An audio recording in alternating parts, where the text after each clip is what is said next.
नमस्कार,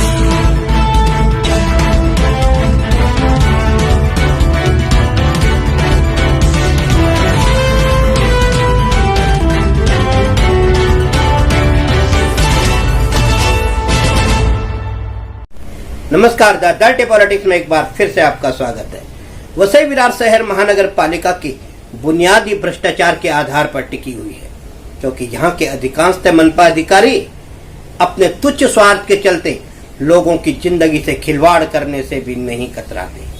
और इसका उदाहरण हम आपके सामने पेश करने जा रहे हैं कि वसई विरार शहर महानगर पालिका के प्रभाग समिति ई के द्वारा एक ऐसी इमारत को संरक्षित किया जा रहा है जो बेहद खंडर व जर्जर हो चुकी है, जो लगभग 60-70 वर्षों से खड़ी है और कभी भी भर भरा कर गिर सकती है और न जाने कितने लोगों की मौत का कारण भी बन सकती है। देखिए हमारी विशेष रिपोर्ट। वसई विरार शहर महानगर पालिका हर वर्ष बरसात से पूर्व क्षेत्र में अति धोखादायक इमारतों की पहचान कर उन्हें जमींदोज करती है, ताकि अत्यधिक बरसात के पानी या अधिक बरसाती तूफान में इन अति धोखादायक इमारतों के ढह जाने से कोई व्यक्ति इनकी चपेट में आकर अपनी जान न गवा बैठे। और अब हम बात कर रहे हैं नाला सोपारा पूर्व स्थित मनपा के प्रभाग समिति ई अंतर्गत रेलवे स्टेशन से सटी इस इमारत की, जिसे 2020 में मनपा ने अति धोखादायक घोषित कर दिया था। अब आप इस पत्रे को भी देख सकते हैं। यहाँ पर भी एक बेहद पुरानी इमारत थी, जिसे धोखादायक करार देकर महानगर पालिका द्वारा सभी दुकानदारों को पुलिस बल द्वारा जबरन बाहर निकालकर इस इमारत को पूर्ण तरह जमींदोज कर दिया गया था। अब इस खंडहर नुमा जर्जर इमारत को भी देख लीजिए, जो लगभग 60-70 वर्ष पुरानी है। इस इमारत को भी अति धोखादायक करार देकर महानगर पालिका ने तोड़क कार्रवाई का आदेश पारित किया था और इस इमारत को जमींदोज उसी वक्त किया जाना था जब इस पतरे के शेड के स्थान पर पहले से खड़ी इमारत को जमींदोज किया गया था।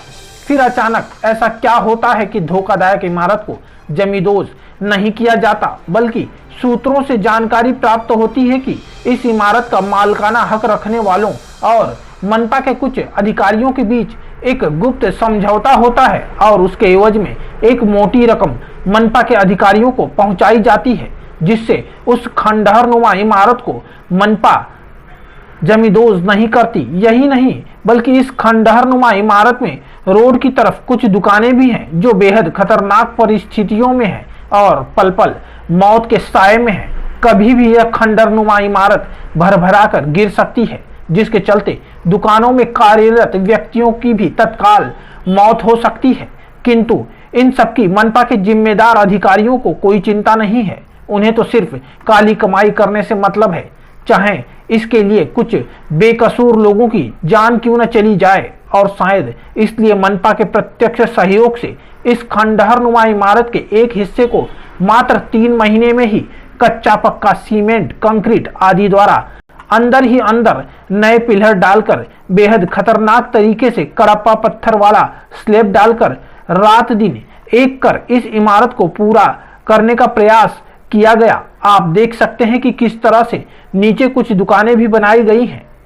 काम इस कदर खूबसूरती से किया गया है कि किसी को पता भी ना चल सके कि किस तरह इस खंडहर नुमा इमारत के एक हिस्से को बिल्कुल नया बना दिया गया है, जिससे कि इस हिस्से में बनने वाली दुकानों को बेचकर करोड़ों के वारे न्यारे किए जा सके। वहीं मनपा से साठ गांठ कर नियम कायदों की धजिया उड़ाते हुए जिस तरह से चुपचाप मात्र हरा कपड़ा लपेटकर खंडहर नुमा इमारत को धीरे धीरे नया बनाने के प्रयास में अगर कोई दुर्घटना हो जाए तो फिर आखिर इसका जिम्मेदार कौन होगा। और यह तो मामला 2020 की बरसात का था और अब तो 2021 की बरसात सामने है। तो क्या फिर से मनपा अधिकारी इस वर्ष भी लाखों रुपए लेकर इस खंडहर नुमा इमारत को अभयदान देंगे, या फिर इस धोखादायक इमारत को जमींदोज कर निर्माणकर्ताओं पर कानूनी कार्रवाई करेंगे?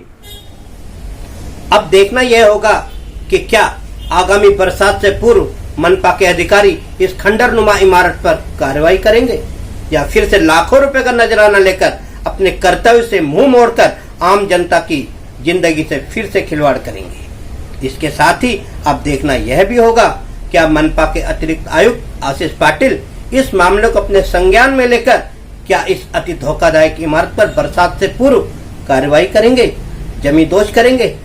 और अगर नहीं करेंगे तो समझ लेना कि लाखों का नजराना उन तक भी पहुंच चुका है। देखते रहिए द डर्टी पॉलिटिक्स।